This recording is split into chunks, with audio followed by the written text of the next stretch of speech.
Hi guys, തൊണ്ടയൊക്കെ അടഞ്ഞിരിക്കുവാണെന്ന്. 3 ദിവസമായിട്ട് ഭയങ്കര പനി പിടിച്ച് കിടപ്പിലായിരുന്നു. സത്യം പറഞ്ഞാൽ ഇന്ന് ഇങ്ങോട്ട് പുറത്തോട്ടൊന്നും ഇറങ്ങി തല നനയ്ക്കാതെ ദേഹമൊക്കെ കുളിച്ച് 2 ദിവസമായിട്ട് കുളിച്ച് പോലും ഇല്ലായിരുന്നു പനി കാരണം. കുളിച്ചില്ലേലും ഒരുങ്ങി പോകണമെന്നല്ലേ എൻ്റെ കൂട്ടുകാർ വിളിച്ചിട്ടുണ്ടായിരുന്നു. അവളുടെ റിട്ടയർമെൻറ്റ് ഫംഗ്ഷൻ ഉണ്ടെന്ന്. അപ്പം അങ്ങോട്ട് പോവുകയാണേ. വയ്യ, സംസാരിക്കാനൊന്നും വയ്യ. ഇന്ന് സത്യം പറഞ്ഞാൽ എണീറ്റ് പോകാൻ പറ്റുമെന്ന് പോലും വിചാരിച്ചു തരാം. പാവം അവൾ വിളിച്ചതല്ലേ. പിന്നെ എങ്ങനെയൊക്കെയോ സെറ്റാക്കിയിട്ട് അങ്ങ് പോവുകയാണ്. നടന്നുകൊണ്ടിരിക്കുകയാണ്. വീട്ടിൽ നിന്നിപ്പോൾ ഇറങ്ങി നടന്നതേ ഉള്ളൂ.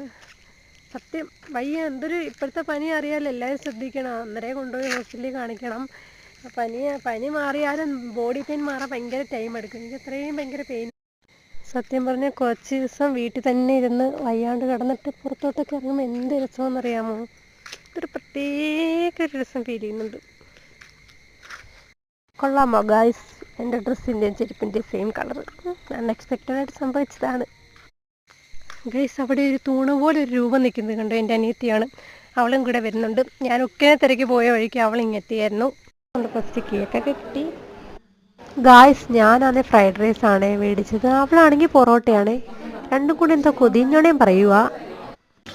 അങ്ങനെ ഗൈസ് അവിടെ നിന്ന് ഇറങ്ങി ഇപ്പം തിരിച്ച് വീട്ടിലോട്ട് പോവാണ്.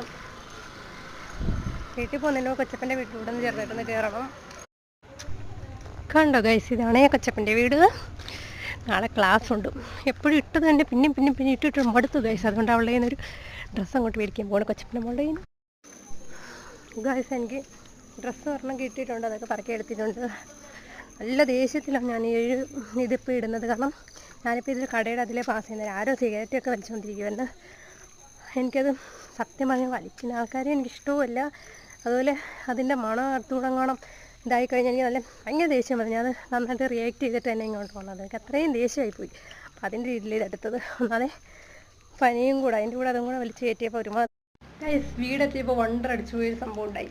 കണ്ടു വീണ്ടും ഡ്രസ്സ് വന്ന് ഞാനത് അടുത്തൊരു വീഡിയോ ആയിട്ട് കാണിച്ചു തരാമേ. അപ്പം ഗൈസ്, ഈ വീഡിയോ ഇത്രയുള്ളേ. അപ്പം അടുത്ത വീഡിയോ ആയിട്ട് കാണുന്നത്. ബൈ.